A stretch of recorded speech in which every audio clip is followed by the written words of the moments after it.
Hey, what's going on? Figured I'd make some breakfast today. Don't have a whole lot left in the kitchen, but I wanted to make a little omelet. So I figure what I'll do, got a couple eggs, I got some leftover French fries from last night, and I got some cheese, little cheese floating around, some garlic, and I got a little bit of green salsa left.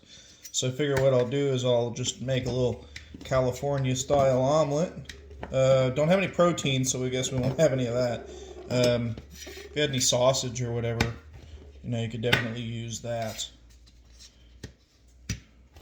Sausage, bacon, chicken, anything you might have floating around. So, first things first, hack down the potatoes, cut them down nice and small. Make sure your eggs run all over the place. The reason the eggs are out right now is because they cook better at room temperature than they do if they're straight out of the fridge cold. So yeah, I got these nice and down about fingertip size. Not too big, not too small. We don't want them cooking down to mash. We want a little bit of substance left on them, but not a ton. I like to do my eggs in a measuring cup, just because that way I know how much I have. Wish my cabinet doors would close. So, crack, set, crack, set, and set. 3 nice and easy eggs, no problem. Throw shells in the to-go box. We like to keep things clean around here. Speaking of which, get my towel. Alright. Grab our whisk and whisk. Actually, we can do that in a second. Okay, so on my coil electric burner, I got us turned up to about the 4 o'clock position where I have a pan that is about the same size as my hand.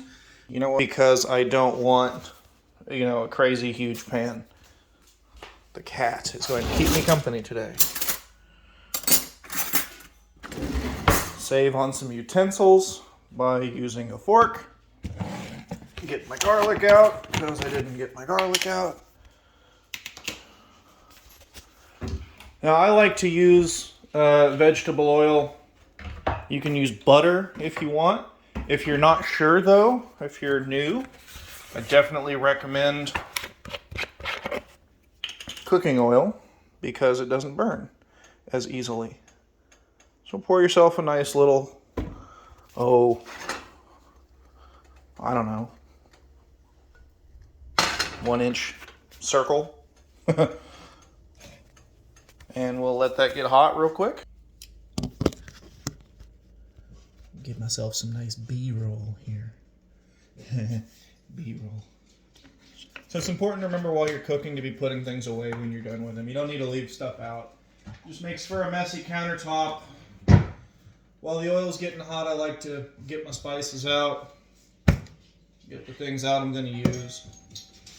I've got them. Hang on. Okay, there's your guess. Alright, so the oil should be hot right now. Yeah, the oil's hot. Let's let it get. So we know the oil's hot because it moves around the pan nice and easy. Kind of like water. Cold oil is thick. Hot. So grab our fork, measure garlic with our heart, and in the pan. You love the sound of immediate sizzling. Move it around nice and easy. Turn your hood on a little bit so we don't smoke the place out. Alright. Set you back down there. Oh God. You're up now. Okay. So, we got our garlic done. So we got the salt. I like to use coarse kosher salt because it mixes a little bit better. Pepper and paprika. I don't know why I felt fancy. So we can see, turn us around here. The garlic has picked up a little bit of color immediately. That means my stove is just a little bit too hot, but that's okay because we're going to cool it off with the French fries. which I'm going to nickname one lost French fry. Which I'm going to nickname those hash brown potatoes. So we're going to give these a little bit of toss and be right back. All right, these smell good. They're starting to crisp, and they're no longer cold. That's the biggest thing. So what we're going to do is throw these in a little bowl. Turn you around. I'm going to throw these into a little bowl and set them aside for a moment. Oh, make a mess. Make sure you make a mess. It's important. I get a little bit more cooking oil because my pan got kind of dry. It's important to keep your pan oiled, even if it's Teflon. Give that oil just a minute to get nice and warm. And then what we want to do, see that, we know the pan's real hot because it goes, you know, it spreads evenly right away. So we got our egg wash nice and evenly mixed. Go ahead and throw that in. We love that that makes an immediate sound. Now the first thing we want to do for this is not touch it. Just leave it alone. Let it go for a minute. Use that minute to contemplate your life decisions. We're just going to let that chill for a few minutes. If I had something taller to set this on, I would. So we'll just leave it here. Now, because this pan is not metal, I want to get a rubber spatula. If this pan was all metal, you could use a metal utensil. But because this pan is not metal, do not use a metal utensil on it. You'll scrape the coating off and you'll ruin your pan faster. So I'll be right back in a minute when this is ready to manipulate. Alright, I'm going to see if I can do this one-handedly, but basically what you want to try to do... Oh, first off, I know the pan has good lubrication because the whole thing moves pretty easily. You'll notice we got a little bit of a, I don't know, solid egg at the bottom, which is kind of what you want. You know, it's going to be an omelet, and you want to be able to get up underneath of it like that. Be very careful, be kind of gentle. We don't want to break it unless you want to make an egg scramble, which is fine, but I want to make an omelet, so we don't want to do that. So what we want to do here, if I can do this one-handedly, and I can't, we want to lift this, and then we want to tilt the pan into it. I'll show you what that looks like. If I can.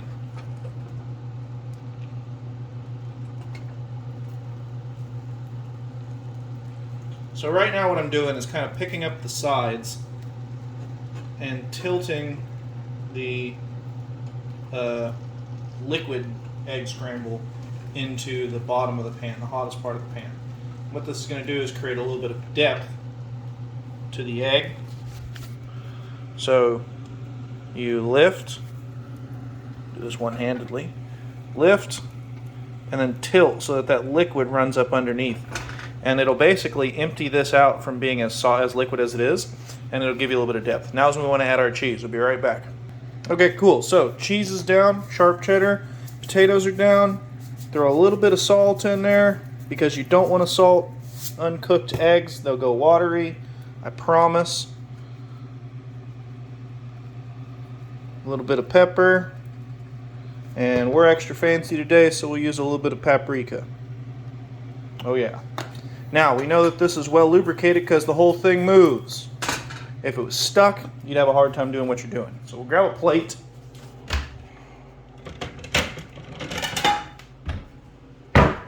And we'll move on to the last steps that I'm not sure if I'm going to be able to do with one hand, but we'll try. Okay, so we got our plate. Actually, I have an idea. Oh-ho. Ha ha ha. There we go. We're getting there. We improvised. Alright, so the omelet's pretty much cooked. But we got to get it out of there and get it folded in a nice omelette-y way. Make sure it's pretty on the bottom. Make sure it's cooked. And so what we do, shut the heat off. Grab the omelet pan. I don't know if you can see this. Grab it. Bring it in. Set the bottom down and then use the pan. Lift up and guide it right on over. There you go. That's looking nice. Set the pan down, you're done. Then you grab your same fork that you were using. I shut you in the cabinet, I'm sorry. Use the fork that you were using because we don't want to dirty up a bunch of extra dishes. Throw yourself a little bit of green sauce on the top. And now you got a no big deal, nice and easy breakfast omelet. Enjoy your breakfast.